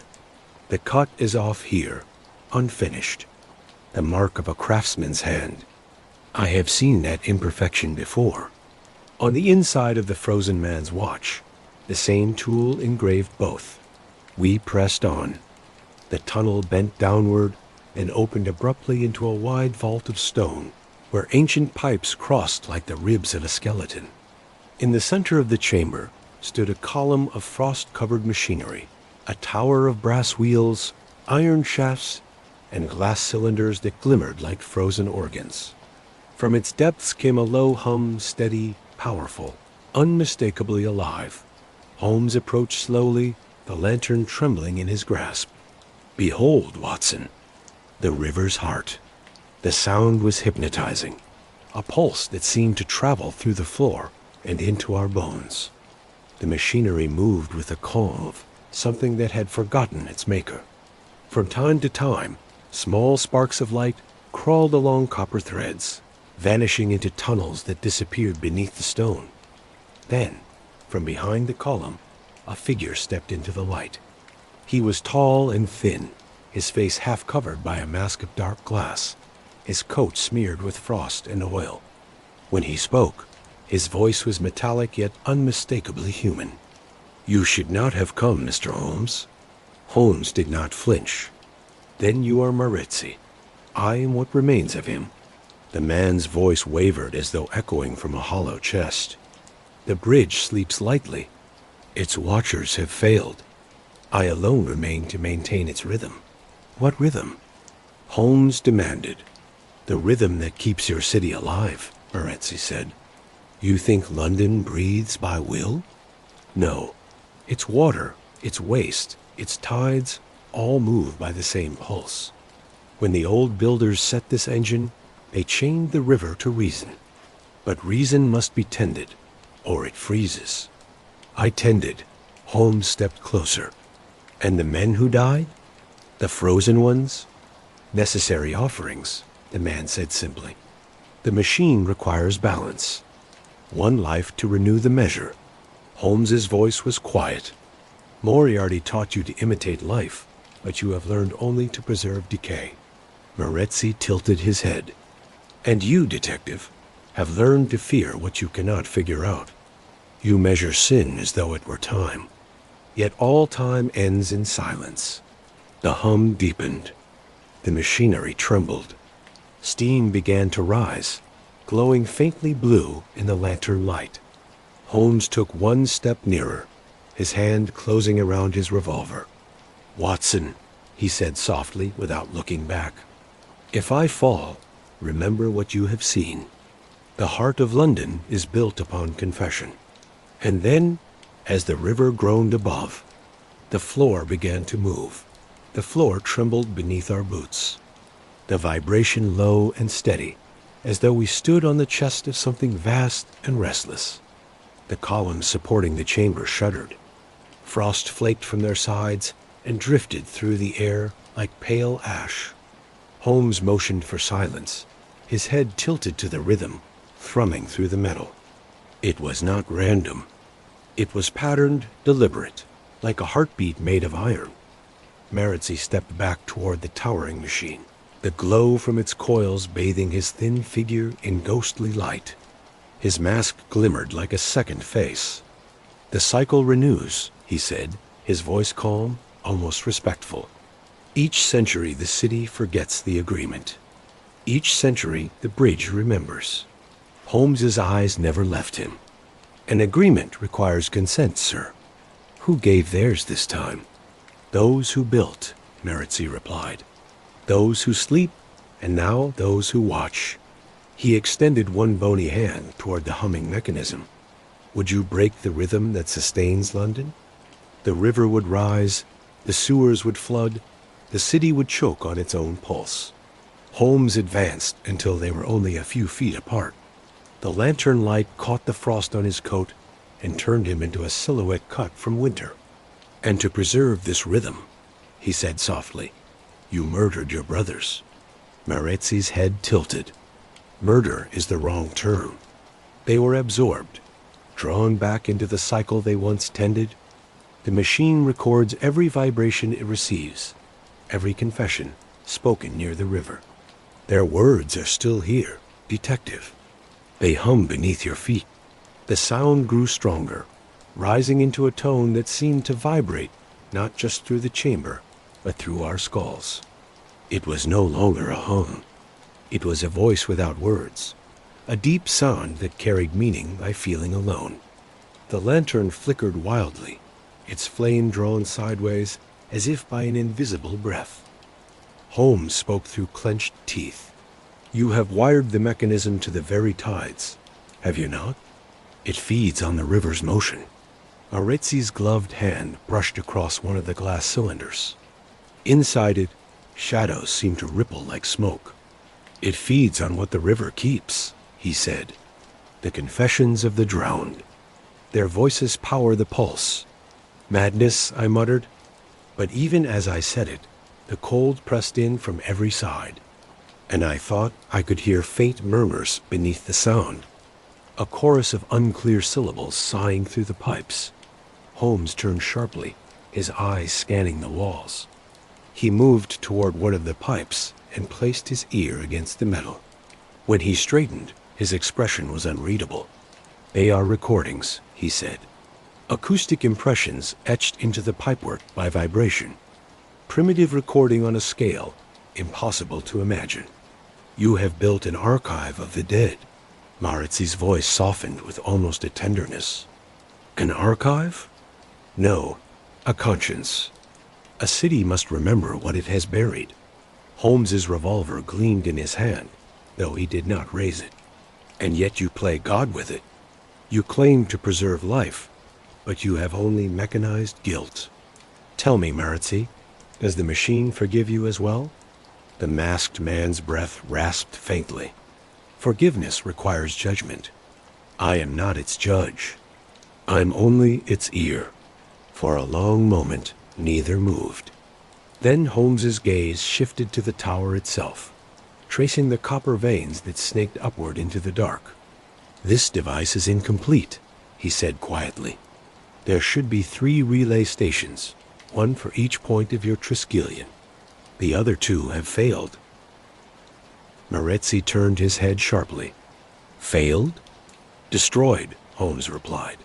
"Your brethren, the ones you call absorbed, were merely proof of a malfunction. When one relay collapses, the others overwork. The result is distortion. That hum you value as the city's heartbeat is the death rattle of a failing system." The hum deepened at that moment as if answering his words. Frost cracked across the floor. Water began to seep upward in thin streams. The machinery's glow dimmed, flared, then pulsed violently. Maretzi staggered, clutching the central pillar. "You do not understand," he cried. "If the rhythm stops, the city will drown." Holmes's tone remained level, though I saw the sweat freezing on his brow. Better a city of men than a tomb of machines. "Where is the regulator?" Maritzi hesitated, then pointed toward a narrow staircase spiraling up behind the structure. "Above," he said. "The bridge's center, but you cannot reach it now. It awakens." Holmes turned to me. "Watson, the lantern." He seized it and began climbing, his silhouette vanishing into the gloom. I followed close behind, the iron steps groaning under our weight. The air grew hotter with each turn, and the light from below cast our shadows huge on the walls. When we emerged at the top, we stood beneath the underside of the bridge itself. A circular platform extended into the dark, its center dominated by a great wheel of bronze marked with concentric rings of symbols. It turned slowly, giving off that dreadful rhythmic throb that had haunted our nights. In its heart, a single lever stood upright like a cross of metal. Holmes approached it cautiously. "The regulator," he said. "If we reverse its polarity, the current will cease." Below, Maritzi's voice echoed up the shaft. "You will condemn the city." "Perhaps," Holmes called back, "but I will free its soul." He gripped the lever. At once, the hum swelled to a roar. The entire bridge seemed to strain against its own foundations.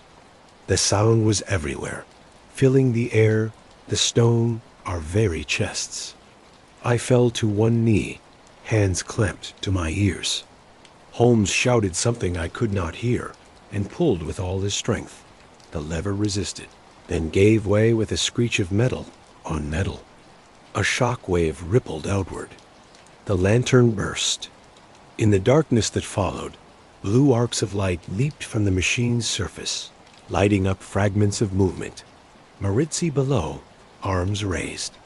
Holmes above, steady despite the chaos. Then the wheel began to slow. Its glow faded, the hum lessened until only the sound of dripping water remained. Holmes stood motionless, his breath visible in the cold. "It is done," he said hoarsely. "The heart is silent." We descended slowly, our boots slipping on the wet iron. At the base, we found Maritzi slumped against a column, his mask shattered, his eyes open but unseeing. The frost had crept up his hands, encasing his fingers in glass. Holmes knelt beside him, examining the body with quiet pity. "He has frozen where he stood," I said. "No," Holmes murmured. "He has joined what he worshipped." He rose, gazing at the silent machine. "There will be no more frozen men, no more ticking hearts. The bridge may hold its secrets, but its conscience will sleep." We turned toward the tunnel. Behind us, the machinery gave a single soft creak, as though breathing out for the last time. Then the silence was complete. Outside, the night was breaking apart.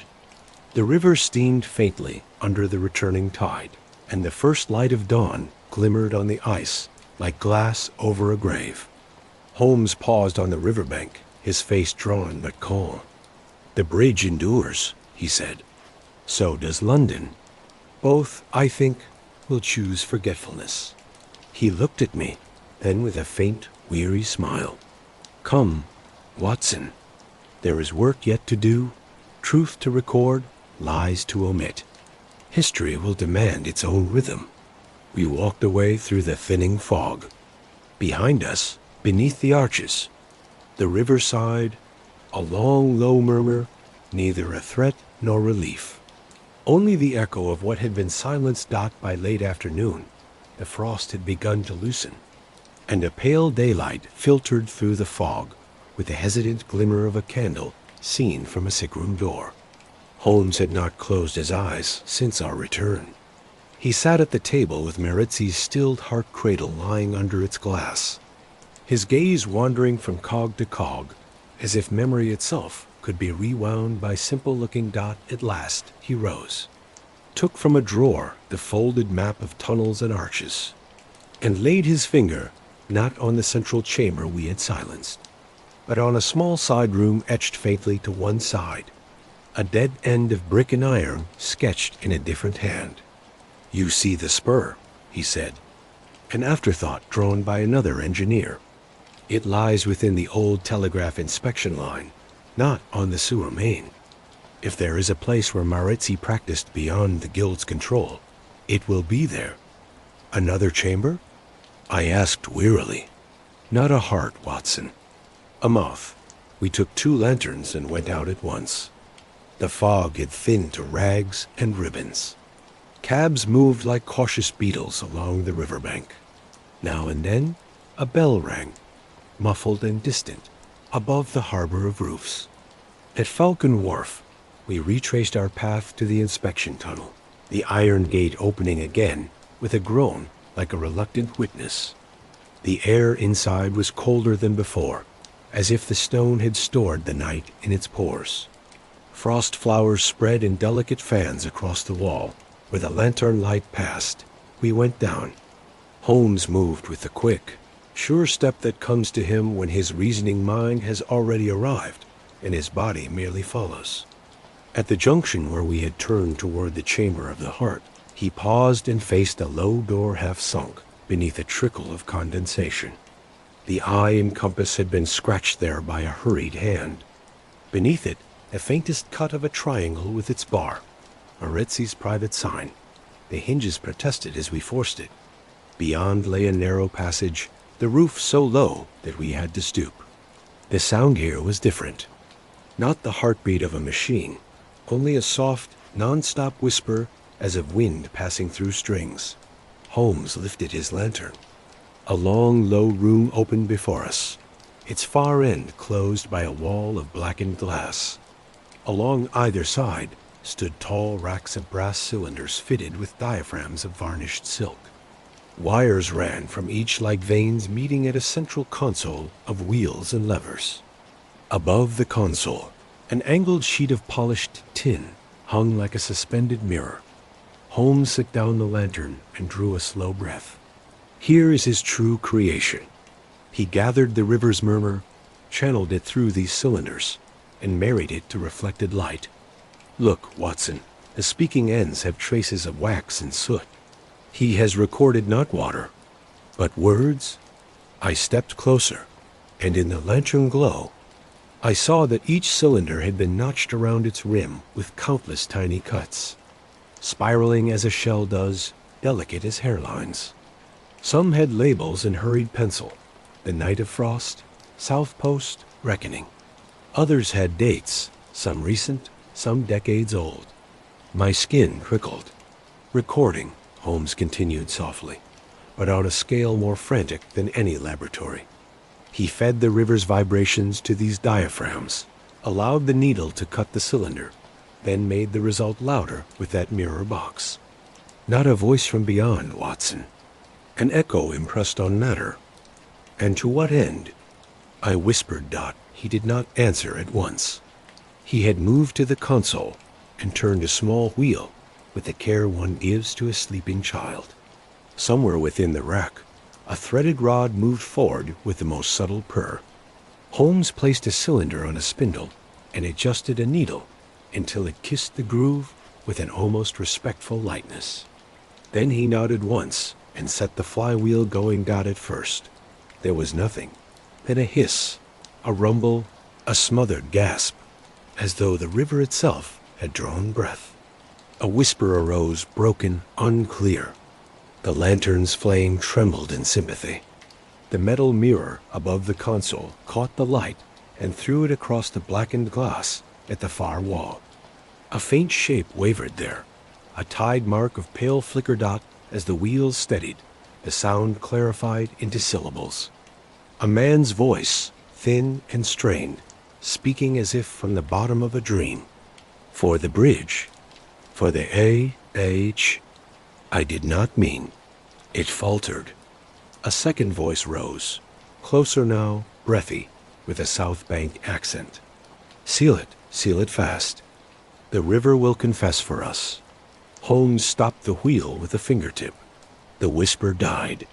He changed the cylinder for one that had no label at all, only the notch we had come to know as Maritzi's mark. Again the hiss. Again that nervous underground breath of words. "Silence hums," the voice said, Maritzi's own now, unmistakable in its metallic tone. "Let it hum. Let it speak what the living cannot." The needles rattled softly. Another layer of sound joined the first, a higher thread, fragile as spun sugar. I leaned nearer, the hair on my neck lifted, for the voice I heard then was Holmes's. It was my friend's rhythm, certain, quiet, even to that final unhurried drop. He gives a sentence when it becomes a final judgment. But the words were not words he would ever say aloud. "I knew," the voice murmured, "when I sent him after the papers beneath the falls. I knew he would not come back." I flashed a glance at the man beside me. Holmes had gone still. His eyes were on the black wall where the throne light trembled over old soot. And if that light painted any feeling there, I could not name it. He did not move to stop the wheel. The ghostly voice continued. "I measure sign as time," it said, faint as frost. "To act quickly is to forgive. To delay is to condemn. I delayed. I delayed? Holmes!" I cried. "It is trickery, an overlay from another man's speech." "Be calm," he whispered. There was no break in his tone, only the careful evenness of a surgeon. When a cut reveals the unexpected ... He adjusted a screw, and the slightest shade of pitch changed. "The words are mine. The pauses, the hesitations are mine.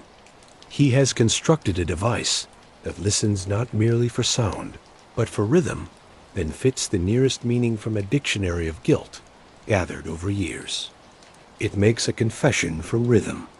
It hears the conscience and gives it speech." "It cannot be," I protested. Yet some part of me knew he had already reached the conclusion. The city is one great instrument. Each man's pulse has its pattern. Give a mind like Maritzi's 1,000 hours with coils and diaphragms and a library of the drowned, and he will play you back to yourself. Holmes lifted the needle. The chamber returned to a whisper. He turned to me. In all our years, I have seldom seen him look so oddly human. Not shaken exactly, but shaded by the knowledge that there are instruments which can get nearer to a man's soul than even his closest. "Friend may go. Take note. Watson," he said quietly, "this engine is not supernatural. It is a lie told with precision. It pulls from each of us the phrase that best aligns with our inner feeling. It will persuade any who hear it that they are revealing themselves. In such hands, judgment is merely mechanics." "And what will you do?" I asked. "Decide whether London is safer with its conscience made audible, or with its sins left to the journals and the courtroom." He glanced at the blackened glass. "Observe as well the second element. He has arranged the optics to throw an image when the sound reaches certain levels. Pepper's ghost condensed to soot. That is how rumors are born into ghosts. He would have had the watchers kneel to their own reflected shame." He returned to the console and took up a cylinder marked only with a date from 10 years past. When the wheel turned, the voice was a woman's, desperate, passionate, broken, as if the mouth that made it were full of water. "He never came home. I told them the river took him. It did. I pushed him to it with my silence." Holmes's fingers tightened on the lever. "Enough," he said. The whisper stopped. The mirror dimmed. He stood for some seconds in the blank quiet, and I knew he weighed what mercy demanded of him and what truth required. At last, he looked at me sideways. "If this survives, Watson, there is no man in London, policeman, judge, minister, who would not be made a subject of it. It would be a laboratory of guilt and a theater for blackmail. Destroy it, and we consign a peculiar knowledge to the dark. Leave it, and others will find it and turn it to profit. Then we must not leave it, I said. He gave the faintest nod. Fetch that crowbar from the door. I did as he asked. What followed was coarse, unthinking labor, the sort that sends thought to the hands because the heart cannot bear to think. The delicate diaphragms tore like wet silk. The cylinders cracked with the pops of splitting bone. Holmes smashed the mirror first, then the plates, then the silent throat of the console, until wires hung like veins from a wounded chest. The last to go was a small cabinet beneath the spindle, a secret drawer in which we found a handful of notebooks written in 3 languages, mixed with drawings of coils and masks. Holmes spared only 1 sheet, a diagram of the room itself, before dropping the rest onto the lantern's flame. They went up with a bitterness in the smoke that stung the eyes. When it was finished, he stood among the wreckage, breathing hard, soot on his cheek and frost on his hair. No man should hold such a key, he said. Let London speak in courts and graveyards, not in echo chambers. A tremor ran through the bricks beneath our feet, sharp, decisive, unlike the soft shudder of the machine. Dust fell in a veil from the ceiling. Far above, something groaned, a long metallic complaint that seemed to travel the bones of the bridge itself. Holmes cocked his head. The thaw, he said. The ice is letting go. We put out the lanterns and felt our way out with hands on clammy stone. In the main tunnel, the air had warmed a degree, enough to send beads of water trailing on the iron like sweat on a forehead. At the stairs, Holmes paused and turned back a moment, lantern raised a last time. In the ruined chamber, the smoke thinned, and for an instant, by some trick of air or tiredness, I thought I heard a whisper as from the depth of a shell. Not a word now, but the sigh of something let go. We reached the riverbank, just as the lamps along the river flared in a staggered line. The Thames, half free, moved with a thick authority, slabs of ice drifting like broken panes in a black window. Men on the far side were shouting and pointing. A muffled cheer rose and fell as one jam of ice surrendered and went hurrying out to sea. The arches of Blackfriars shed long sheets from their sides. Water drummed within the piers. Holmes watched without speaking. In that pale half-light, his profile wore the grave nobility of those old coins, which show the city's protector as both soldier and judge. At length he said, almost to himself, a conscience silenced, a river unbound. Perhaps the only justice London ever truly receives is that which weather delivers. The words were barely out when a deeper boom rolled along the bridge, not from water now, but from stone. We saw high on the second span a seam crack from pier to wall like lightning in stone. A ripple passed through the crowd, a collective taking in of breath that made the city for one instant a single animal listening to the threat in its own body. Holmes seized my sleeve. Down, Watson! We had barely stumbled to the shelter of the stone support when the span gave way, with a sound like a great organ finding one last impossible note. Stone and iron fell together. The river rose to meet it in a waterfall of gray. For a while, there was only motion and noise. Then the shallow rain of spray and dust. When the air cleared, a portion of the central arch was gone. The river poured through the ruin with fierce relief, carrying past us the wreck's first harvest, planks and barrels, a hat, a cradle of brass tangled in wire. Holmes's hand closed on my arm. I felt him tremble, not with fear, but with that high-strung pity he never allowed the world to discover in him. So ends the altar, he said. The rest will follow with the tides. He let go. The fog folded over the breach as a sheet over a face. London drew a wet breath. Holmes turned from the river at last. Come, he said. There is a violin that must not play tonight. We went back toward Baker Street, through streets wet with thaw and newly dangerous. Behind us, the bridge whispered its long, fading story to the river, which remembered and forgot in the same motion dot. It was 2:30 when we reached Baker Street once more.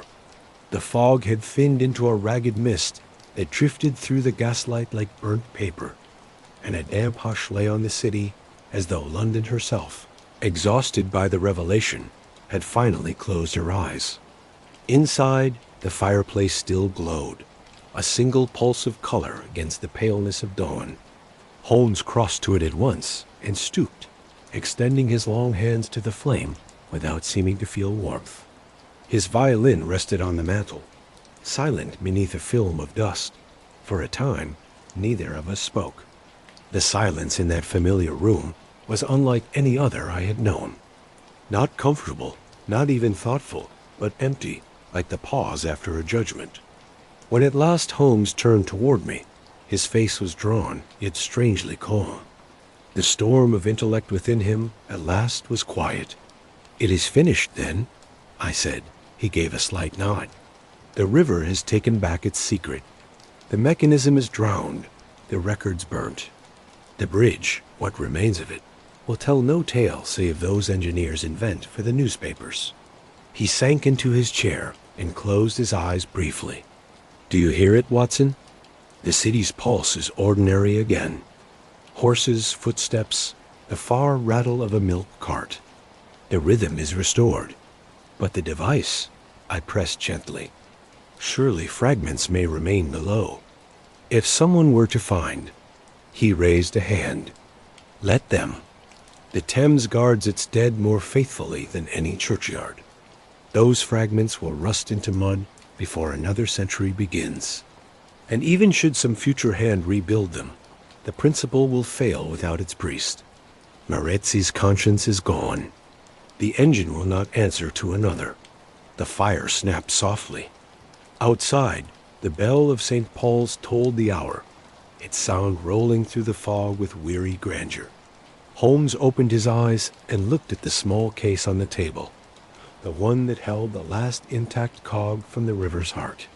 He turned it once between his fingers before setting it aside. "There is your proof of mortality," he murmured. "Steel rusts even in genius." I studied him in the shifting glow. "And yet you look as though you mourn him." He smiled faintly.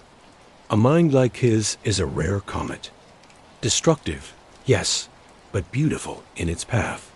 The tragedy of such an intellect is not its corruption, but its loneliness." He heard the world too clearly, and in trying to still its noise, he silenced himself. He rose then and began to pace, the old energy stirring, but gentler now, like the tide returning after a storm. "Do you recall what he said, that the city breathes by rhythm, not will? There is truth in that. Humanity, too, keeps its time by habit and fear. But somewhere between pulse and purpose lies choice. And that, Watson, is the only machinery worth tending." He stopped before the window. The first faint light of morning had begun to bleed through the fog, turning the panes a dull silver. Down in the street, a sweep pushed his cart, singing a few cracked notes of a hymn. Holmes watched him for a moment, with an expression I could not read. "You should write it," he said suddenly. "This affair of the frozen bridge." I hesitated. "Some truths are better left beneath the river." "Then write it as a story," he said softly. "London will not know the difference." I promised him I would try. He nodded once, satisfied, and took his seat again. The quiet stretched, yet it no longer felt heavy. The world, it seemed, had chosen to forget. Toward noon, Lestrade called briefly, his boots leaving little puddles on the rug. The inspector looked pale but almost cheerful. "They've declared the collapse in engineering fault," he announced. "Public Works is taking the credit for saving the rest of the structure. The coroner's report lists hypothermia and accident for all 3 victims. Clean as a sermon. Holmes?" Holmes tilted his head. "As sermons go, it will serve." Lestrade glanced about uneasily, at the silence of the violin at the folded newspapers on the table. "Well, you've done London another service it won't thank you for. I'll be off before the press smells anything stronger than frost." When he had gone, Holmes smiled faintly. The machinery of official business functions with admirable precision when ignorance is its motive power. He poured us each a glass of brandy. For a moment, the color of it caught the firelight, the same deep amber as the ice when it cracked over the river. "To balance," he said, we drank. At evening I left him seated once more by the fire, the violin across his knees, his gaze lost somewhere beyond the lamplight. As I closed my notebook on the last line of my account, I felt that the house itself breathed out. Baker Street releasing the chill of the river, as one releases a long-kept secret. When I returned at dawn the next morning, the instrument was singing softly. The melody was slow, uncertain, filled with pauses where the bow seemed to hesitate on the string. Holmes did not notice me. He played as one in conversation with absence. The final note lingered and faded into the murmur of carriages beginning their rounds. "New composition?" I asked quietly. He smiled without turning. "An old one, I think. I found it waiting under the bridge." I said nothing further. Words in that moment would have been a trespass. The days that followed slipped into ordinary routine. Client visits, telegrams, small victories over petty tricks. But the case hung between us like an echo one cannot place. At times, passing the river, I imagined I heard beneath the water's movement a faint mechanical undertone, no more than the pulse of tide against stone. Perhaps it was only memory. Yet more than once I saw Holmes pause on a bridge wall and listen.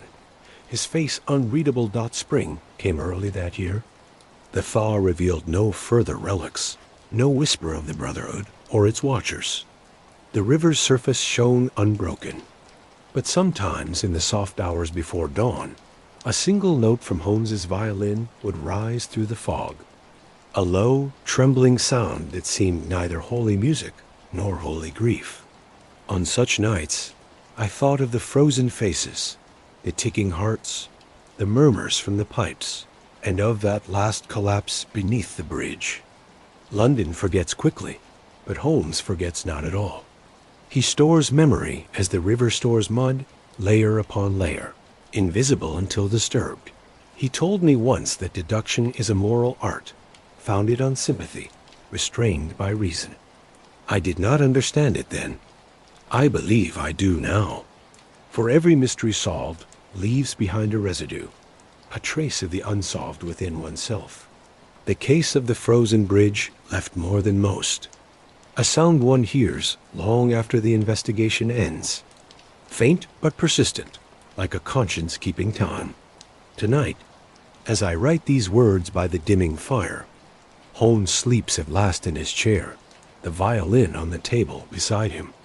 Outside, the river moves unseen through the fog, carrying with it the ashes of a machine that once thought it could make men speak their guilt aloud. London, thankfully, has gone back to silence. And yet, in the small hours when the wind blows from the east, I fancy I can still hear beneath the city's breathing a whisper, low and rhythmic, like the turning of unseen gears, or the slow, deliberate pulse of a watcher who never truly left his post beneath the frozen bridge.